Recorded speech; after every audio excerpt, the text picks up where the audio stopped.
You are listening to Dove Valley Deep Divers with Erick Trickel and Lance Sanderson. Ball comes out of the hands of Newton.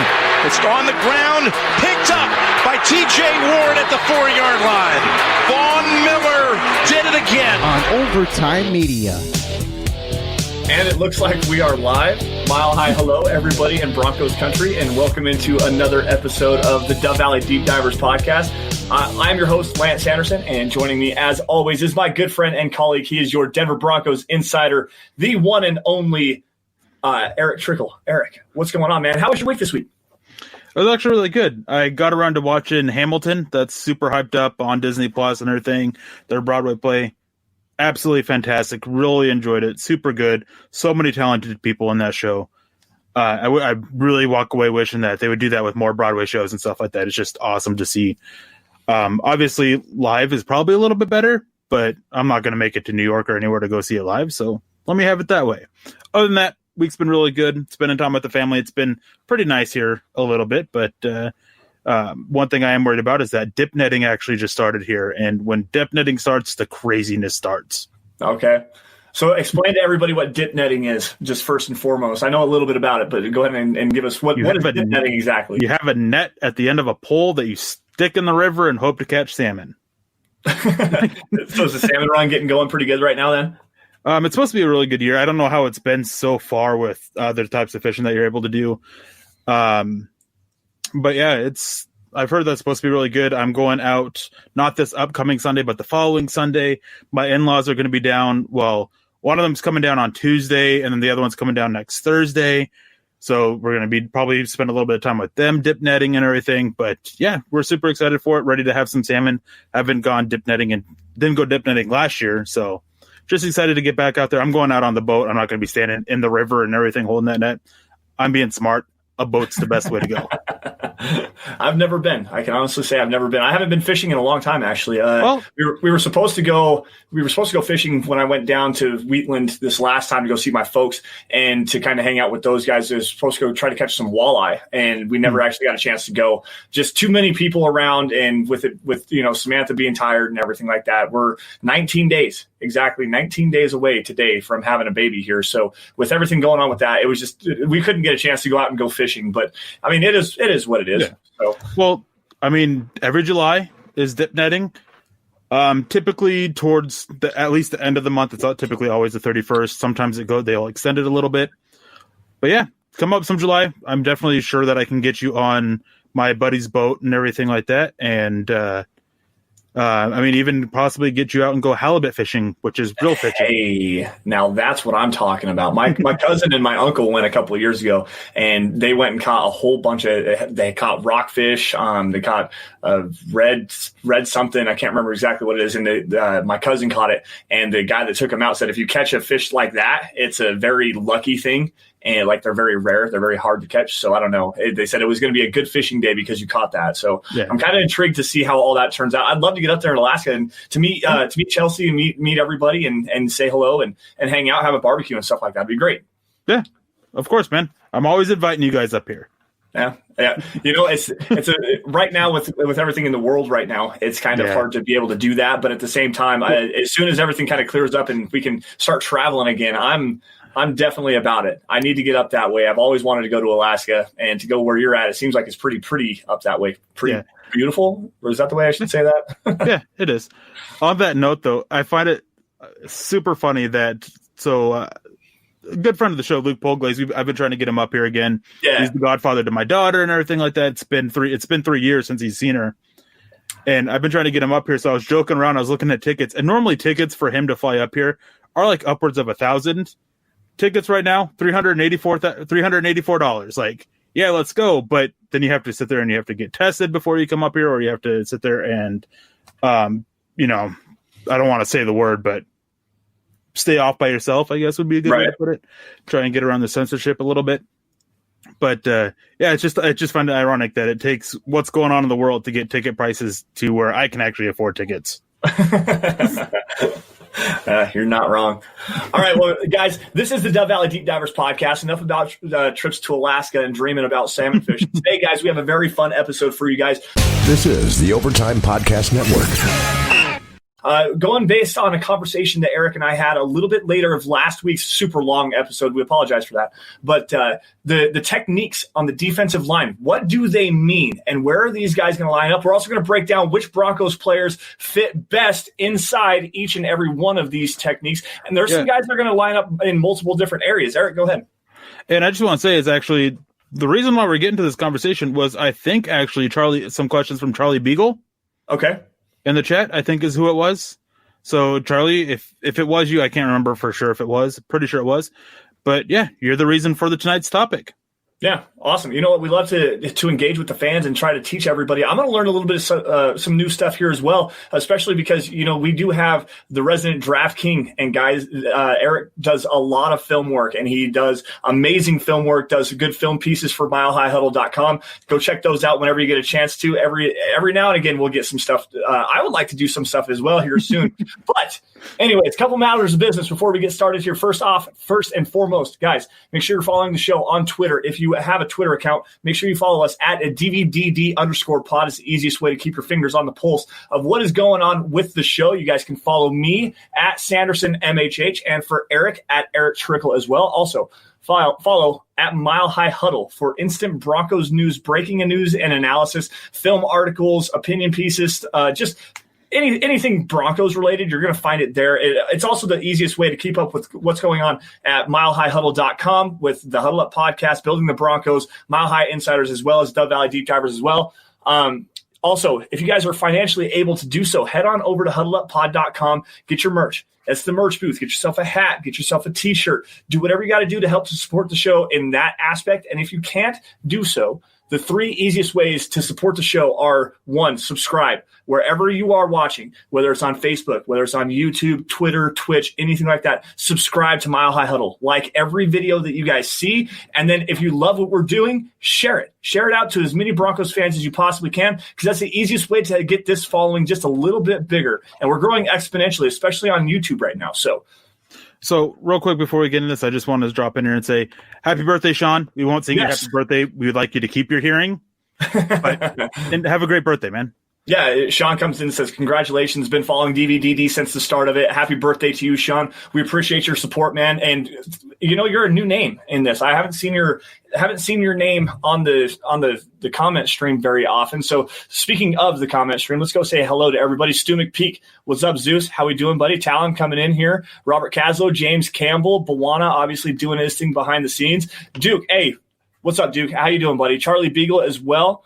Jay Boss, everybody, thank you all for joining the Dove Valley Deep Divers podcast. Now, Eric, you've got a spreadsheet. We're going to do this kind of the same way that we did last week when we broke down the 53-man roster. This spreadsheet, it's a little bit difficult to see, but go ahead and pull this up really fast. And we're going to start over on the defensive end, actually, the defensive end position, the 9 technique. Eric, what is the 9 technique? So let me pull this up real quick and kind of show it. So typically your 9 technique, as you can see here, sorry if you guys are struggling to see it a little bit. I'm trying to fit as much information on here in one thing as you can see.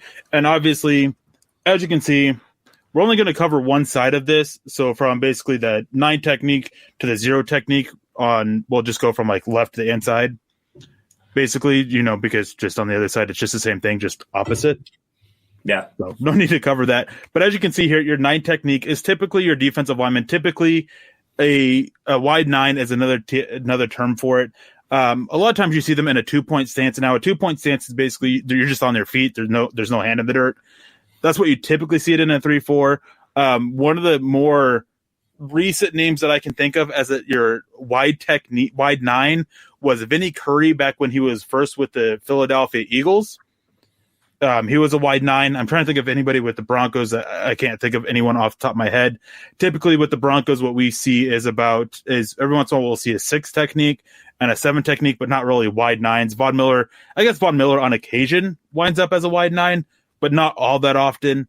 So that's kind of what your wide 9 is. It's just they're the guy, typically a faster rusher, not as strong, not as powerful. They're basically whole goal. They're the better athlete, good bend. They just want to kind of get the outside shoulder of the tackle, the left tackle, trying to pull the left tackle out and dip underneath them and just get to the quarterback. That's kind of what their main job is as that wide 9. Yeah, Vinny Curry is a good name there, but the one that most Broncos fans are going to know, especially from his time with the Dallas Cowboys, DeMarcus Ware is like the godfather of the wide 9 technique, man. 2-point stance way outside of the tight end even, and coming super bendy, super flexible, coming with that quick twitch first step off the edge. That is probably your predecessor of not really the predecessor, excuse me, just the prototypical is the word I was looking for. Prototypical wide 9 player, DeMarcus Ware. Now, it's going to be... What are you laughing at here? James. Oh, James, yeah. I have often wondered about this. I don't get it either. Yes, this is actually how it goes. You have your 9 technique, your 6 technique, then your 7 technique. No idea why.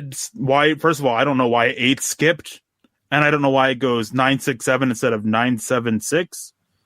But Lawrence Taylor played a little bit of that 6-9 kind of technique a little bit, Robert. That's kind of where he was. Derek Thomas as well. Didn't J.J. Watt play a lot of wide 9 for Houston? I don't think so. I think that the farthest he went out was about that 6 technique. I think is where he kind of went a little bit. And Bradley Chubb, he's another one. He kind of stays at that 6 technique more so than going out wide with that wide 9. So to break this down for some people that can't actually see what we've got going on here, your 9 technique is lined up. So if your basic offensive line looks like center, guard, tackle, and then a tight end, your wide 9 is lined up on the outside shoulder of the tight end. Okay, so your 6 technique is lined up either shaded on the outside shoulder of the tackle or face up against the tight end. So that's what we're talking about with like a Bradley Chubb. That's where you're going to see him. He's going to be on the outside shoulder. Von Miller a lot of the time is also the same kind of a technique, lined up on the outside shoulder of the offensive tackle and then at the face of the tight end. Okay, so to move that back inside just another position here, this is where that 7 technique is that's face up with your offensive tackle. That's a guy that you're going to see the true 4-3 defensive ends play a lot. Guys like Calais Campbell is that, and Malik Jackson actually in the Jacksonville defense when he was down that way was playing a true 7 technique defense. I actually brought it up earlier in the draft that when the Buffalo Bills drafted A.J. Epinesa in the 2nd round, to put him at the 7 technique defensive end spot, that is probably the best fit for him anywhere on the defensive line. And that defense with Sean McDermott running that 4-3 base front, that's going to be an amazing fit for him there. See, with AJ Epinesa, it's just a small difference of where you're lighting up. I really do think that the 5 technique is his best spot. That's really right on the outside shoulder of the tackle. That's where he's going to be able to use what athleticism he does have, some of the power that he has. He's going to be able to kind of stand him up, take that shoulder. And the whole point that you want to do with this when you get that outside shoulder is, so we often say that the tackle's butt should be the camera and the quarterback's the star. So you always want to keep their butt on the quarterback is what they want to do. So when you take that outside shoulder with the power and stuff, when you're coming from a 5 technique, is you're turning them. Is you want to get them, so the line's this way, you want to get them facing this way basically, but the quarterback back here, because then it's minimizing the distance they have to get to the quarterback. That's something that AJ Epinesa can do. 7 technique and 5 technique, there's just a very small difference in that. You can still do that from the 7 technique, but I just want him just a hair closer to that left tackle. And then 6 techniques aren't really used all that often in the NFL that much anymore. Typically, they're more of a 7-5 technique kind of thing is where we see them a little bit more often, but occasionally we do see them. And they're just lining up right on the tight end. One very common one was actually Khalil Mack lined up as a 6 technique last year and got a sack against the Denver Broncos because Noah Fant was the guy blocking him. That's one play where I do know of a 6 technique being played. So 7-5 technique, not quite as good of athletes, good power, but you still want them to have a little bit of athleticism there. That's what you really want from them. And typically when you see these kind of roles is when you're looking at a 4-3 front, which is 4 down linemen, typically you have a 2-6 techniques or a 6 and a 5 technique with 2-3 techniques. And we'll get to 3 techniques here in a little bit. In a 3-4 front, typically you're looking at 2 5s and a 0 technique or a 1 technique, just kind of shading. And we'll get to that a little bit, just kind of what the difference is. And if you can see it a little bit, there are also some things of like a 2-eye. We'll cover that as well. Yeah, and that's kind of the stuff that Erick's going to get into. I know a lot of this basic stuff, and just there's so much to learn here because just the different alignments. I mean, you could be playing a 2-eye technique or a 2 technique, and all that is about 6 inches worth of you sliding to the inside. Instead of being face up on the guard, you're going to be sliding inside just a little bit to slide to that inside shoulder. So there's. Sorry, and one big difference too that we'll see with a lot of these is it's not so much 4-3 or 3-4 front what you're seeing the changes in. It's gapping. Are you a 2 gapping lineman or are you 1 gapping lineman? That's where we'll see a lot of these things. That's more so. We'll get into that a little bit more with the eyes, with the 2 eyes and the 3 eyes and all that stuff like that.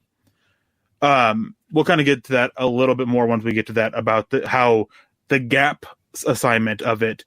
And trying to think of this, Wade Phillips was very, very popular for using a 1 gap defense on his, or 1 gap attack on his defensive line. Vic Fangio, he kind of uses a combination of 2 gapping and 1 gapping. And I'm trying to think what was his name with the big heavy set dude for the New England Patriots? Vince Wilfork. When the Patriots had him, they were more of a 2 gapping defensive front. So we'll get to that a little bit here. Charlie asks, so a slow 9 tech is kind of useless? Yeah, kind of. Typically, if you're a slow 9 tech, you're going to be moved inside a little bit, probably to a 7 or 5 technique. Yep. This is the Overtime Podcast Network. All right, I'm going to go back to the comment stream here just really quick. Stu McPeak jumping in here with the $10 super. Zeus, man, raining down from Mount Olympus himself. Thank you, Stu, for joining us tonight. We appreciate you, man. Robert actually has a pretty quick, interesting question. Are you only covering the D-line or the linebackers and D-line mixed up?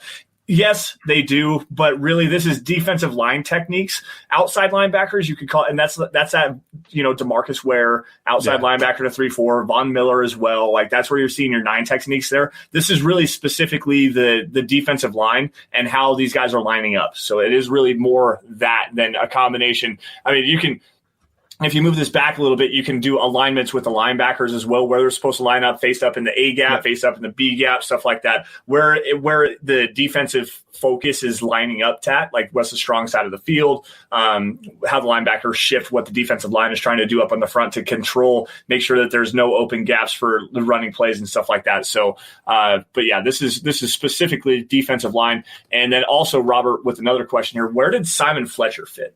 And this is probably your 7-5 technique. He was a true 4-3 defensive end. Yeah, that's from what I can remember. That's kind of where he played in a little bit. And I just want to go back and say, Stu, man, I managed to catch a little bit of when you joined Chad and Zach. Man, it was awesome to be able to put a face to the name, man. You did a great job. Like, we're so thankful that you're part of this community. You're just awesome, man. Thank you. I haven't got a chance to actually listen to that yet. I've been insanely busy. But I will go back and make sure I check that out. James coming in here with a £3 donation. Happy birthday, Wyoming. Yes, it is. 1890. 1890 was when Wyoming was brought into the Union. And happy birthday to my home state. Hashtag state of being, hashtag Broncos World. James, thanks for joining us, bud. We appreciate you. Also, to you, good job on the podcast. I did listen to that one. So we're friends on Facebook, friends on Twitter. So I've got a face to a name, but to be able to hear your voice, to hear your accent, and to actually listen to you talk some football and actually verbalize things was very, very good to hear. I did appreciate that. What's up, Christy? How we doing? I gotta say, Robert, you managed to ask the questions that are not quite covered in our topic. And if we want to cover them, we really have to expand the topic and just go down a whole other road. Like, we appreciate it, Robert, and we'll try to get to this if we have time, but we want to get through this topic first, and this will be the first question we come back to. Yeah. Are you including the different 4 and 3 techniques in Fangio's formations? Yeah. Yes, we'll talk just a little bit briefly about that. And no, there are not people in Wyoming. Wyoming doesn't exist. It's a government simulation meant that if you were told that you were in Wyoming, you have been abducted by the government and or aliens. It's a simulation inside a simulation inside another simulation. Yep. Credit if you guys get the reference. That's exactly what it is. All right. So get back to this here. So I didn't realize that your 5 technique often lines up on the. Actually, never mind. I did. Looking at your 4 technique, I thought that was more inside shading, more to the inside shoulder of the offensive tackle. So that's actually right.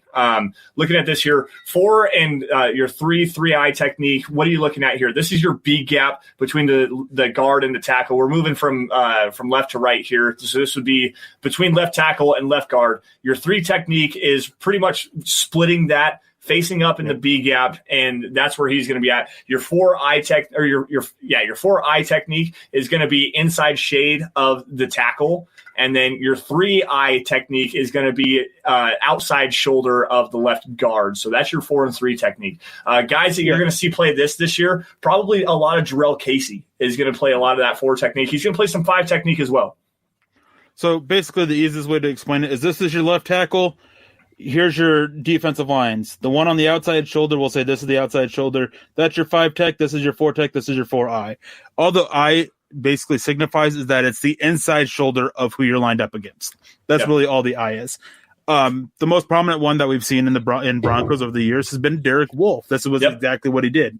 He would move up and down the line, basically play in that 3 to 5 technique. This last year, we saw him line up a lot as that 4-eye on the inside shoulder of the tackle. There were some times where he would be face up on the tackle, but for the most part, it was inside. A little bit of 3 as well. So that's what that is. Those are guys that this is typical what you see in a base 3-4 defense. Bigger guys, about 300 pounds. Have pretty good athletes. Chris Jones is another very famous one in the NFL right now. Fletcher Cox, he can do this a little bit. Trying to think back to other ones we've had over the years. Malik Jackson, when he was with Denver, this is kind of what he did. He was kind of that 4 technique facing up against the left tackle. Basically, these are guys that you want to push over your tackle and get to the quarterback. You want them to throw them out of the way and basically, and again, just get after the quarterback. These are your interior pass rushers.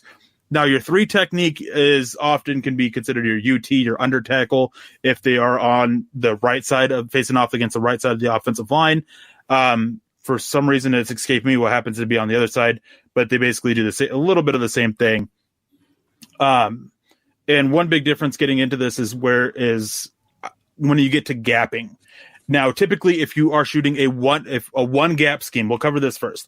A one gap scheme means that if you're the defensive lineman, you are responsible for one gap. This puts a little bit more pressure on the linebackers behind you because they have to cover the other gap. Now, if you are lining up as just a normal 4 technique, you will either be in charge of the C gap between the tackle and the tight end, or the B gap between the tackle and the guard. You will have one of those. Your whole job is to shoot that gap, get into behind the line of scrimmage, and cause disruption. Now, the linebacker behind you, typically in a 3-4 front that we most often see a 1 gapping kind of system in, will be in this case, looking at the left tackle, will be your weak side linebacker. They'll be responsible for the other gap that you don't take.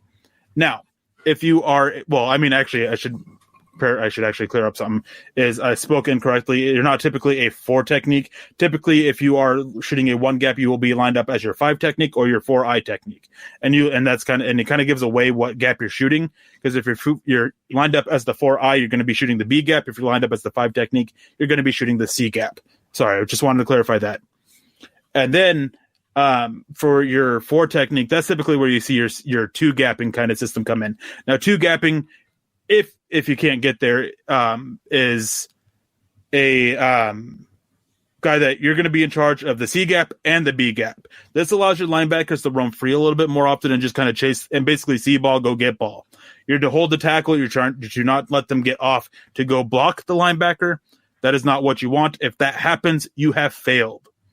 So you're going to sit there. You're holding your tackle there, and if you see your tackle going into the B gap, you're wanting to throw throw the tackle to the C gap next to you, and crash inside, or vice versa. If they're going to the C gap, you want to toss them into the B gap and hit the outside.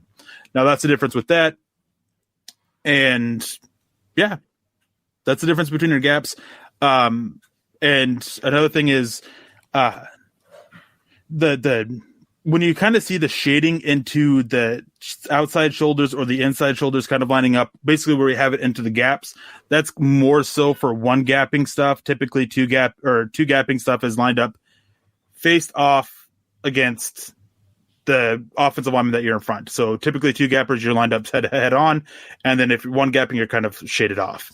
Yep, I was going to say that. So if you're a single gap player, a one gap player, Malik Jackson kind of a player, you're lined up in that B gap. So that's between left guard and left tackle. Now, Robert coming in here with another question earlier, asking how many gaps are there? It's really, you've got between center and guard is your A gap. Between guard and tackle is your B gap. Between tackle and tight end is your C gap. And then you have the D gap, or the outside, and that's when you get out into the flat. So really it's A, B, C, and D. Yeah. Sometimes you'll run into weirdos that I think are, at least to me, that will also include a extra gap through your E gap, which is after the slot receiver. And it's going to be the outside shoulder of the slot receiver to this boundary is your E gap. But I find that weird. You just have your 4 gaps, your A, B, C, D, E. Yeah, A, B, C, D. Sorry. I can't keep my fingers up with my mouth. Duke, I want to read that so bad. That's an amazing comment. Look down at the bottom, Eric. Yes, that's amazing. I want to say that, but I really can't. This is family friendly, bud. Easy there, killer. All right. So we just run through where were we at? The 3 technique, the 3-eye technique. Now we're going into your 2 and your 2-eye technique. This is pretty much lined up straight up on the left guard, or in. Going the way that we're going here, we're going from left tackle to the center here. Your 2 technique is face up on the guard. This is going to be a 2 gap kind of a player. This is going to let's see who's a good 4-3 defensive tackle, 2 gap. Tanavasa. Let's just throw that name out there for guys that go back to the Broncos Super Bowl days in the late 90s. Tanavasa was a good 2 gap player lined up on the left guard. And then he'd shade into the inside. This is your 2-eye technique. Shade into the inside, not quite into the A gap. You're going to get to the inside shoulder. Pretty much put your helmet on the numbers of the inside shoulder of whatever guard you're playing, and that's that inside shade. And then you're getting into your 1 techniques, and even what's the other one you have there? You have 2-eye, and there was another one. I can't read it from here. 0. So then you have your 1 technique, which is so you have 2-eye and then 1, and that's going to be the outside shoulder of the offensive center. That's going to be a guy like a Mike Purcell, plays a lot of 1 technique. He plays a lot of 0 technique as a 2-gap defensive lineman there, holding up against the run. That's where Vince Wilfork used to play a lot when the New England Patriots were running that 4-3 defense. Vince Wilfork on one side, or right square in the middle of that, holding up against the run. And they're going to be primarily run defenders. This is where you're going to see Mike Purcell play a lot this year, is that 0, that 1 technique, and he's going to not really be a gap shooter. He has the ability to do that in the running game. It's just not going to be able to do so in the passing game. I think that there's a little, I don't know why, there's something there with that. He's going to be a lot better suited as drop your butt and anchor and hold up in the 2 gap in the running game, and let your defensive ends, technically, which would be your 3 and 5 technique, go to work around you. Yeah. So another 2 technique that kind of plays a little bit now is we see him with the Giants in Dalvin Tomlinson. He doesn't do it often, but he does do that 2 technique a little bit. We'll often play a 2-eye.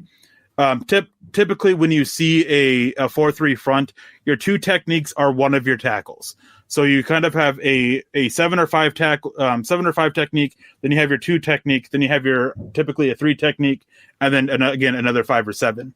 Kind of just to shade up a little bit and space out for spacing on the defensive line. You kind of see that a little bit more often with a 4-3. In a 3-4 front, you typically don't see it unless you're in like a goal line situation where you're stacking like 5-6 men on the box or on the line. But again, that's not a 3-4 front technically, so it doesn't count.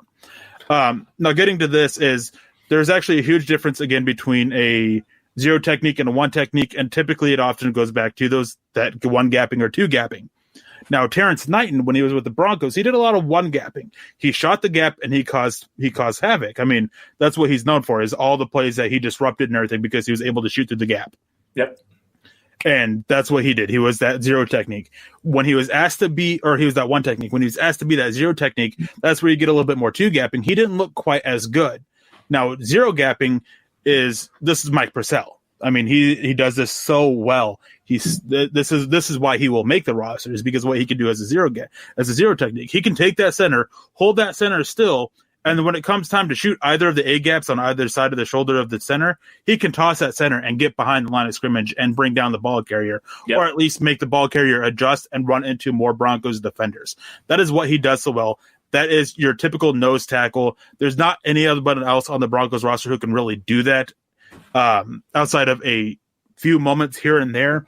And as you can see, we are going to talk about guys on the roster currently, and the names that you see on the right side of the sheet are actually the guys that we have making the roster right now. Yeah, we can definitely talk about some other ones. I saw somebody talking about Kyle Pecco. I don't think that he's going to make the roster. And speaking of Pecco, his cousin, Domata Pecco, was another one of those zero techniques, but he also lined up as a one technique a little bit so often back when they would kind of go back and forth between one gapping and two gapping. This is the Overtime Podcast Network. Just the rip and swim move that we saw, and this is what going back to the preseason game against San Francisco, I believe is when it was, and that was where we really saw Mike Purcell stand out, and that was where I was like, you know what, this guy could actually make the roster. Just with the only problem with Mike Purcell is the lack of bringing a pass rush mentality. Yeah. He's so good against the run, and when you watch him get entered into the lineup, what was that, week 5 I believe it was against the Chargers? Week 4 was the last one when Adam Gotts and Josie Jewell got benched. So week 5. So week 5 was when Mike Purcell actually got inserted into the lineup, and the Broncos run defense actually stepped up massively, and it was way better than it was, especially early in the season. I mean, you watched Leonard Fournette run for 200 yards. Are you kidding me? Well, it's also Leonard Fournette. There's a lot of other issues there with that game that I don't want to get into here. So yeah, that's kind of wraps it up. And then on the other side of the line, we went from basically the left side to the center. It's the same thing, just in reverse. Yep. That's all the difference is. Robert came in with another question asking, where do running backs go typically? Meaning between the guard, tackle, or guard and center. It all varies. There's actually, for running backs, there's actually multiple places where they can go. So they can go directly behind the center. That could be where the play is designed to run. And then if they get an opening to either the A-gap, they can shoot that A-gap. They can hit the gap directly. They can run behind the guards and choose what gap, or run behind the tackles, or run outside. They can go everywhere.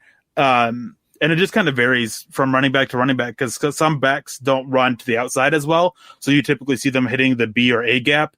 Other backs hit the outside a little bit better, so you typically see them hitting the C gap or the D gap. So it kind of varies running back to running back.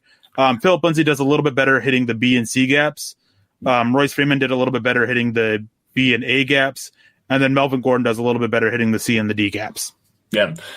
You can actually watch a lot of this, and it's really just kind of based on what kind of running scheme you're actually going to deploy out there. The biggest thing is it zone or is it man? So there you go, talent coming in, depending on the scheme, for example. So a stretch zone is what you're going to try to do, like a Kyle Shanahan, the old Mike Shanahan stretch zone system, where you got the bootlegs coming off on the backside. What you're doing is you're moving the offensive line as a cohesive unit, and they're moving laterally.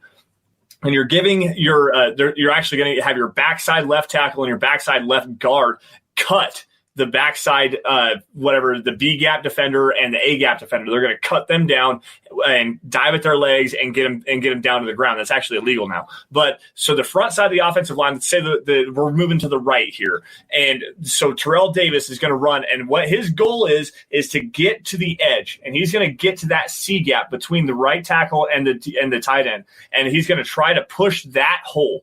Okay. And then if anything opens up to the backside, it's 1 foot in the ground, and then get your foot and move forwards, move vertically north and south. And this is, you go back to the 90s, you watch this all the time. Alex Gibbs did such an amazing job coaching up this offensive line to be able to do that. So the gaps that they were actually trying to press the hole on is the C or the B gap. They're running at the left, at the right tackle in this instance. And then it's going to give them an opportunity to cut back and get vertically up the field back in the A gap, because there's a defensive lineman that's on his butt because he just got cut down by Mark Schlereth. Like, you're going to, so if you're going to run a power scheme, everyone's moving forward. You're running into the A gap right now between guard and center, and you're going to run straight as fast as you can through. It's in between guard and center. So it depends on what kind of scheme you're talking about here, and how these defensive linemen can kind of dictate which way these running backs are going. Is a lot of what kind of technique are they playing. Yep. So All right, Eclipse coming in here with a $2 super. Eclipse, what's up, dude? Just checking in. Hashtag Happy Friday. Hashtag State of Being. We appreciate you, man. Thanks for joining us today. Let's see if we can get some more questions here. Guys, if you have I wanted to go ahead and answer this one from Robert. Yeah. Basically in this, we were including the different looks at Fangio scheme and Fangio formations in this. These techniques are just cover all of them. Basically, any scheme, typically what they run exactly is different. Now, getting specifically to Vic Fangio's real quick, a little bit, is we didn't see a lot of 2 or 2-eye techniques from him. It was typically 3 technique, 1 or 0-1 technique, 3 technique, and then a lot of 4-eye or 4 technique. That's what we see a lot from Vic Fangio typically with rotations there. If they go to a sub package using 5 defensive backs, somebody a little bit more agile, like this last year we saw Draymond Jones actually slide inside a little bit and play that 1 technique. When they were doing that, they were 1 gapping, and then when Mike Purcell was in there was a lot more 2 gapping.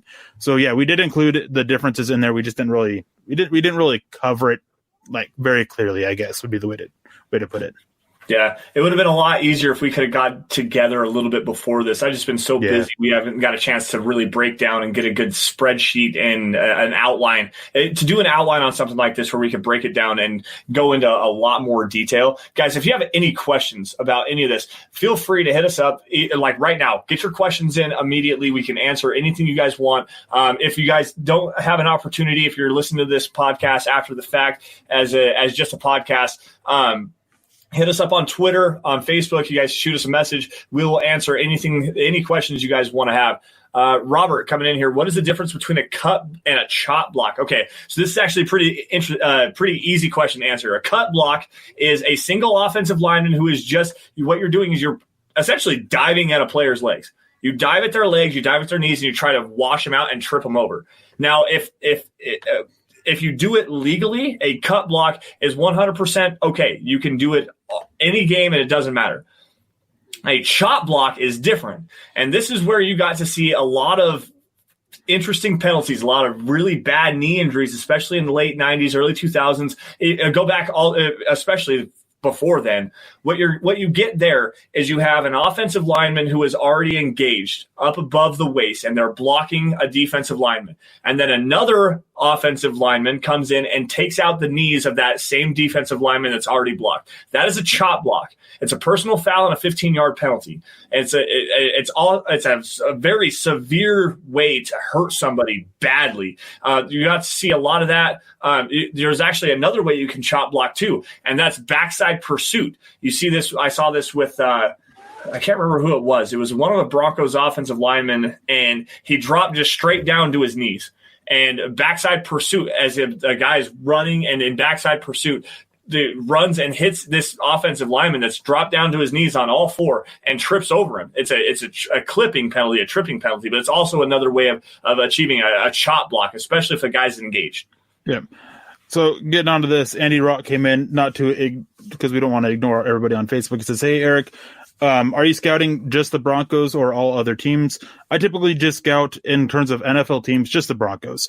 I do go over every other team's all games from the previous season once at one point, typically during the offseason, actually, is typically when I do it, just because other than that, I'm busy scouting draft prospects. But I scout draft prospects, and on my own personal board and everything like that, I have my grades for them overall, and then I also do a adjustment for them to be specifically for the Broncos. But yeah, for the most part, I just got the Broncos basically. Yeah. All right, Duke coming in here with a $10 super. Duke, thanks, buddy. We appreciate that, man. Learn more tonight about defense techniques and gaps than I ever had before. Way to break it down, guys. Thank you. Hey, this is what we like to bring on Dove Valley Deep Divers. Deep takes, great information, and to try to teach as many people as we possibly can. And we appreciate you guys for coming and joining us and learning. I mean, I learned just a little bit as well on this whole operation, just the way that it's supposed to kind of line up and shake out. There's a lot to learn about football, and especially when you got a guy like Erick that can really break it down for you guys. I wish we could have got a chance to really go even more in depth on this. And honestly, if we were not doing a live stream, if this was a true podcast, then we could have probably gone even further into depth on this. Yeah, but we love you guys a little bit too much, so we got to go live for you. But I did see a question earlier about Kyle Pecco and kind of how he fits in this. And then we'll take a couple more questions, then we'll get into the players a little bit and talk about them. But with Kyle Pecco is he has the traits to be your 0-1 technique, but he doesn't have the strength or the power to be that. He has the strength or the power of being a 3 technique, a true 3 technique, and a true 3-4 or a true 4-3 front. So his fit in the Bronco scheme is just very limited about it. I don't think that he makes the roster as a result. Plus, he's just never panned out yet. I hope that he's able to do something to try and potentially land with another team, but it's just not looking good for him. No, it's really not. What's Buona also asks, how easy is it to find a Purcell-like player if he produces the same this year? It's actually not that hard, really. There's typically who can bring in at least what he does. There's typically a few guys every draft year that do that, and a lot of them go undrafted. You're just looking for guys who have good power, who can hold their blocks and just defend the run. That's really all you're looking for. If you get lucky, you find a guy who can also shoot the gaps and provide interior pressure. Yeah, that's the biggest thing. Who was the guy? Was there a guy this year that was a good 0 technique that for some reason I think that there was one that was actually that could bring some interior pass pressure as well. And for whatever reason, my mind is completely blank. Go ahead and take another question. We can come back to this. I can look it up. Yeah, because as you know, I have my long list of scouting. Yes, you do. Let's see here. Give me just a second, guys. Bear with me. I'm sorry about that. Terry Randall coming in from Canada, showing that Denver Broncos country is not a geographic location. It is a hashtag state of being. Hashtag Erick's Tie Rocks. Hey, Terry, I love the shirt, the football pre-shirt you got on there. You need to get one of these Dove Valley Deep Diver shirt and then send me a picture of it, man. Seriously. Also, another thing, Jacob Doan, if you're listening to this after the fact as a podcast, I still have not received a confirmation email for your order. It is ordered. It is supposed to be on the way. I'm not exactly sure why it's taking so long. It's been about a month since I ordered that, and I'm not sure why. It's probably with the state of affairs in the world right now and everything like that. But as soon as that happens, as soon as I get the confirmation email that your order is shipped, I will give you a tracking number immediately. So it is on the way. I promise you, it is on the way. Let's see here. Eclipse never fickle on the nickel big pickle. Erick Trickel clink. All right, James Campbell. Could you do some defensive coverages like cover 1, cover 2, cover 3, cover 4, cover 6? Absolutely. Lance, you can take that one. You know what? We can do that. That's a fun one. Nick is probably a good one to get in on this one. He's reading a book from a guy, I can't remember what his name is, but it's called Match Quarters. It's it's a really good book. It goes a lot into detail of what the Denver Broncos are doing. I have it ordered. It's on the way. I'm hopefully going to be able to start reading that here soon. But defensive coverages, you know what? Let's turn that into another podcast so that we can do a little bit more research on it. Really, it's cover 1. You're talking single deep high safety, obviously cover 1 man, your man pressure, stuff like that. Cover 2 deep safeties. What are your cornerbacks going to do? They're probably going to sit in the shallow zones. You have another a middle linebacker that's going to be good in dropping into coverage. He's going to drop back in that middle zone because your 2 safeties are split in the field. They have half coverage. In the deep half, and then you have your cornerbacks that are in the shallow zones that are going to be working down in the flats and stuff like that.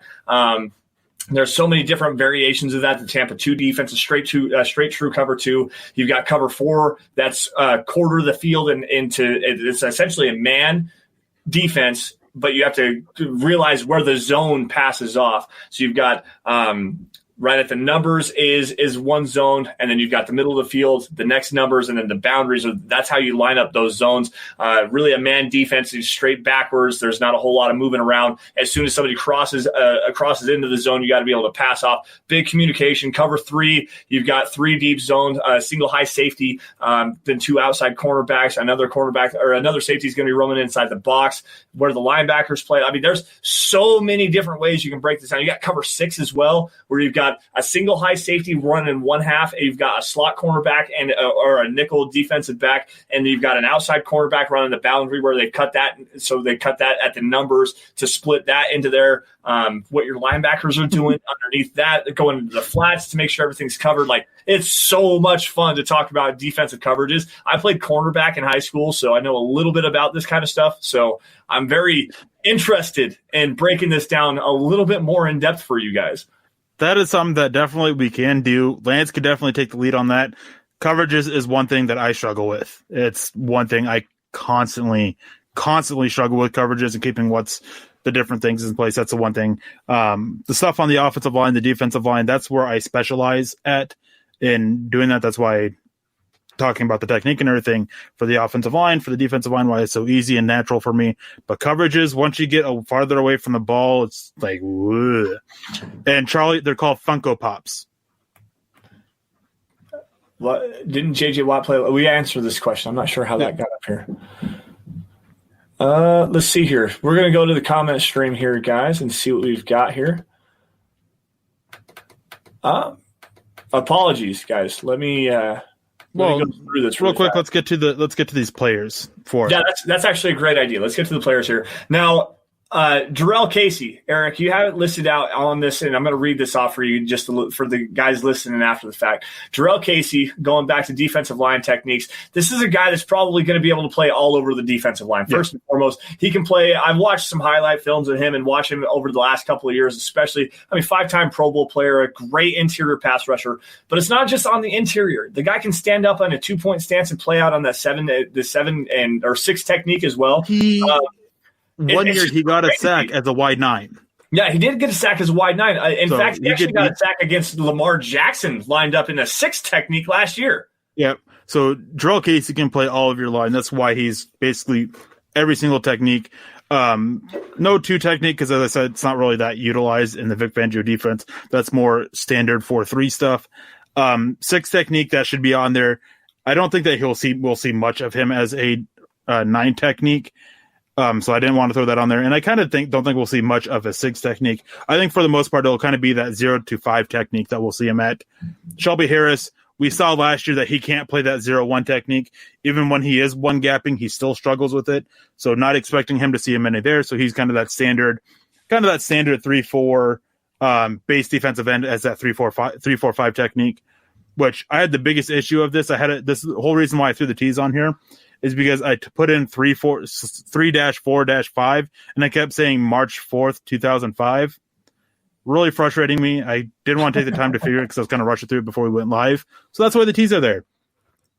Draymond Jones and McTelvin Agim, they're very similar in players.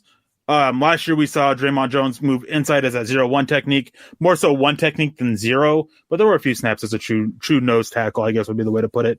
I think for the most part we'll see him as a 3-4-5 technique. McTelvin Agim, he can kind of do the same thing as Draymond Jones. Again, they are very similar, very athletic, very quick. You kind of want to get them matched up on the center because they can win with their athleticism. It'll be more obvious passing situation like 3rd and longs and everything that we might see that happen a little bit more often. Mike Purcell, we already discussed him pretty well at length. He's just your standard 0-1 technique. That's basically all he's going to bring to it. Jonathan Harris. Now, what little bit of film study I've done on Jonathan Harris, he screams just kind of like a Shelby Harris type player, not a guy that you really want to move inside, but a guy that you kind of want as your base 3-4 end. And with Denver, they run so many sub packages that we might see him used if he makes a roster, mind you, we might see him used as a little bit more as kind of that 3-4-5 technique.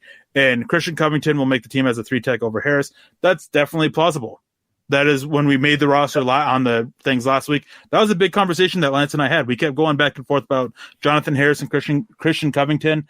Ultimately, I think that with Vic Fangio's familiarity with Jonathan Harris and the time that Jonathan Harris has had in the scheme, both in Denver and with the Chicago Bears, I think that gives him an edge over Christian Covington, who didn't play all that well with the Dallas Cowboys last year.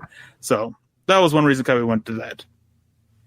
Yeah, no, Kiakolo, I see that question. It's such a difficult discussion there, and it's based off our roster projection that we did last week, so it's hard to see that. Now, I want to go back to that discussion that we had the other day and the whole conversation that you and I had with McTelvin Agim and Draymond Jones. Do you think they're really going to play that zero technique, or are they just going to be primarily as a one technique, especially on passing downs? I think that we'll see them not very often, but I think we will see them play that true nose tackle role a little bit, right? Just here and there. Maybe like by the end of the season, maybe a total of like 15 snaps between the two of them. But I definitely think that we will see it a little bit. Right. Okay. That makes actually a lot more sense. Now, give me your starting four on three defensive linemen. And it's probably going to be a fourth defensive lineman as well, especially in a nickel package. Well, not even in a nickel package. Let me see here. How am I wanting to say this? Top four pass rushers that are most versatile on this roster right now. Top four pass rushers that are most versatile on this roster? Yep. Are we including edges? In that? Just the defensive line. We're talking about the defensive line here. The most versatile, I think, and part of it is because he's shown it, is I think Jarrell Casey. Yeah, absolutely. I mean, he's shown that versatility to a more extreme level than Draymond Jones has, and McTelvin Ajim hasn't even seen the field. After him, I think I want to go with Draymond Jones. Okay. Because we saw him a little bit kind of play all over the defensive line last year. He was doing a good job getting pressures. I think, like, for rookie defensive linemen, he was somewhere up there in terms of pressures from rookie defensive linemen or something like that. Can't remember exactly what it was, but he did very well there. I think after him, McTelvin Ajim. And I think that Shelby Harris would be fourth just because we know for sure he can't do that 0-1 technique. When he started out there last year, I still don't get why for the first 4 weeks of the season, that's where he was playing. Made no sense to me. Just not his skill set at all. So those are the guys, and obviously the least versatile and worst pass rusher on the defensive line is Mike Purcell. Just not what he is. He's that big, strong guy that plays that 0-1 technique. 330 pounds, doesn't have great length, not overly athletic, just strong, powerful, and wins that way. Yeah. Bawana coming in here with a decent question here. If you could add a D lineman, who should you add at DVDD? Well, to me, I'm trying to find somebody that can really play that zero technique and be a true effective pass rusher that you don't have to take off the field in obvious passing situations. Mike Lance Purcell needs to be upgraded. You broke up there a little bit.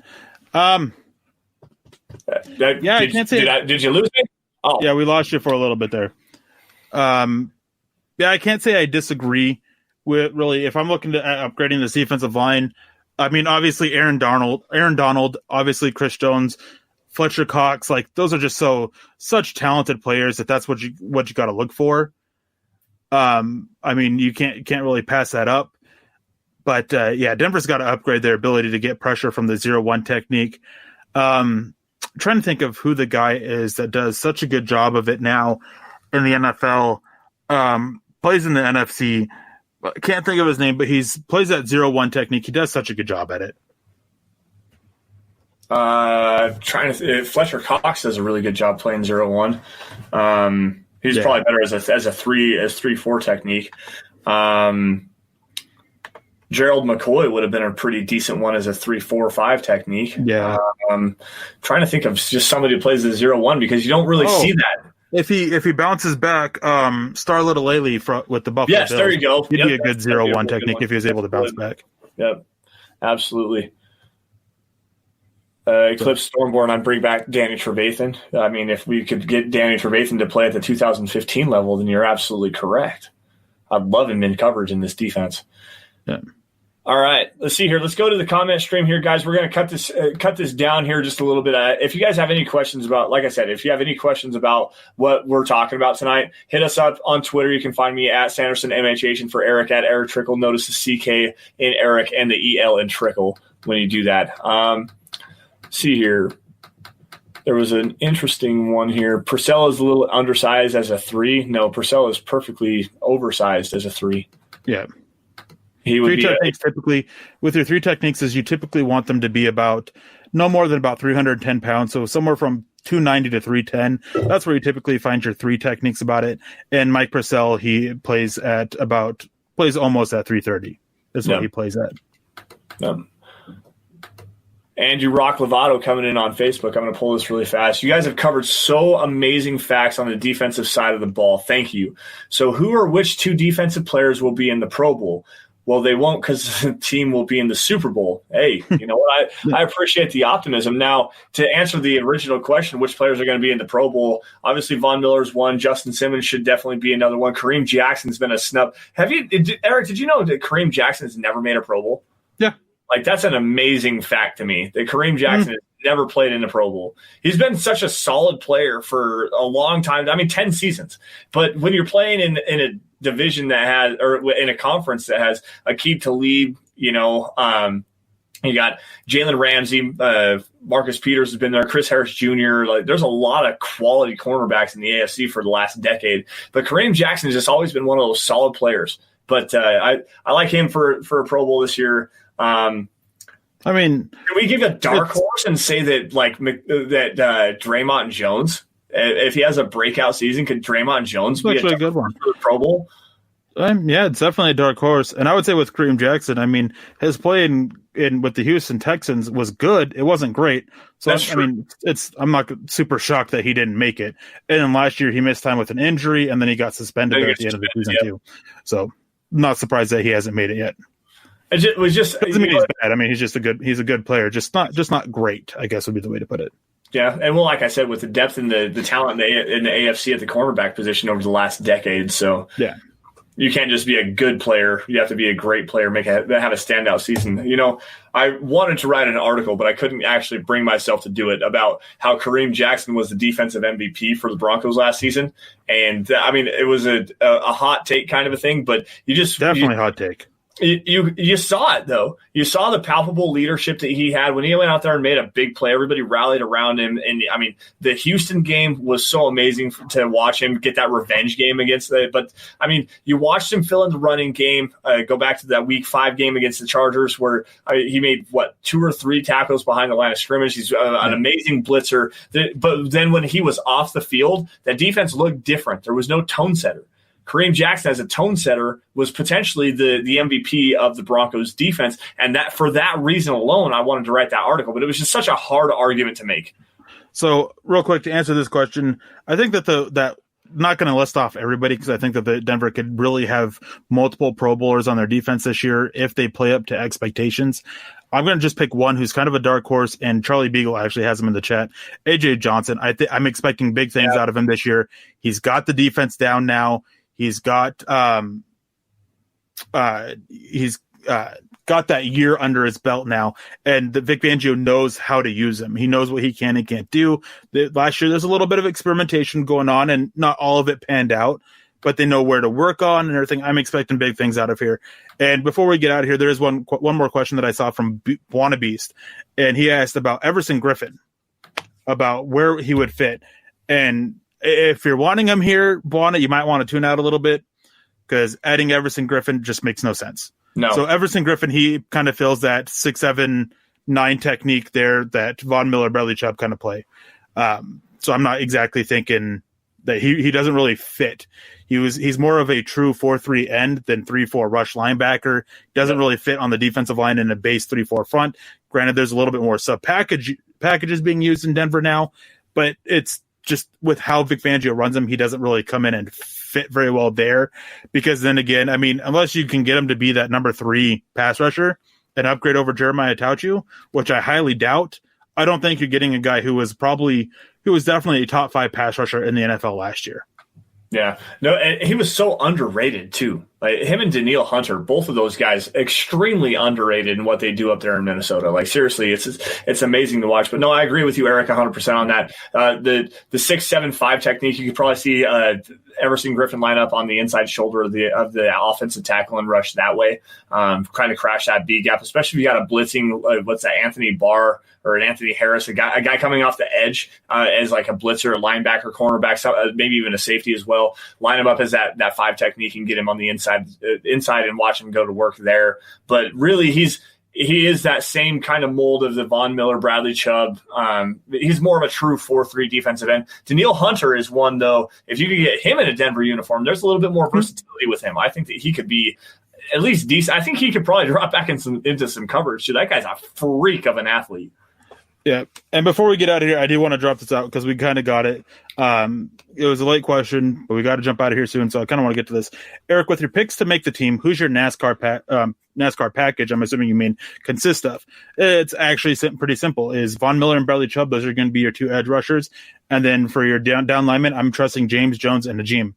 I think that all three of them bring more than what Christian Covington brings. I think that. And so I don't think that's why I don't have him on here either. But yeah, it's just those guys, and I could even substitute one of those three defensive linemen for a Jeremiah Tauchu. Yeah, no, you're absolutely right there. I would like to see Shelby Harrison on some pass rushing packages as a not as a 4-eye technique, excuse me. That would probably be a decent one there, lined up next to Von Miller. See if he can't eat up a double team really quick. But he also worked really well out of that 4-eye technique last year. I'd like to see Jarrell Casey as like that 2 technique, 2-3 technique. That would be really good to see there. Bradley Chubb on the other side of that, and then possibly bringing in a blitz there with Alexander Johnson. I want to see what he can do as a pass rusher, as a blitzer. That would be really fun to watch. But, I totally agree with you. Now, guys, we are at 59 minutes and 17 seconds and counting, so we're going to wrap it up here. Guys, thank you all once again for joining the Dove Valley Deep Divers podcast. You guys can follow me at Sanderson MHH on Twitter, and for Eric at Erick Trickel. Also, make sure you guys are following the show at DVDD_pod. Follow the mother account at Mile High Huddle for instant breaking news and analysis articles on your Denver Broncos. Anything you want to find there, opinion articles, head on over to milehighhuddle.com. Keep the conversation going for us. That's one of the best ways to help grow the website and also help your football knowledge. Like I said, we're willing to answer any questions you guys have for us.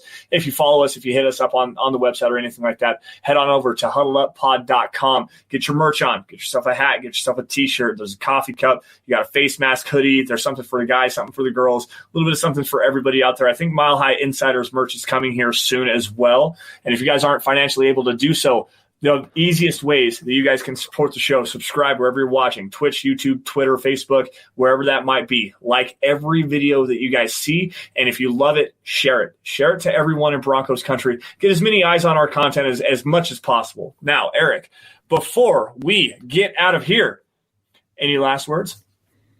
Oh, man, I'm ready to go. I'm going to go play Pokemon Go with the family and get outside and spend a little bit of time with everybody. Hey, there you go. I like that. James Campbell coming in there with that hashtag, the hashtag right here. Hashtag hit the like. This deserves way more than 36 likes, he says. Now, thank you all once again. Sorry. And we're glad you guys all enjoyed it. Yeah. We're so thankful for that. Yeah, absolutely. So thankful. Christy, you have a great night as well. Thank you all once again for joining the Dove Valley Deep Divers podcast. You all stay safe. Take care. Have a great weekend. We'll see you guys next week, 6 p.m. Thanks, guys.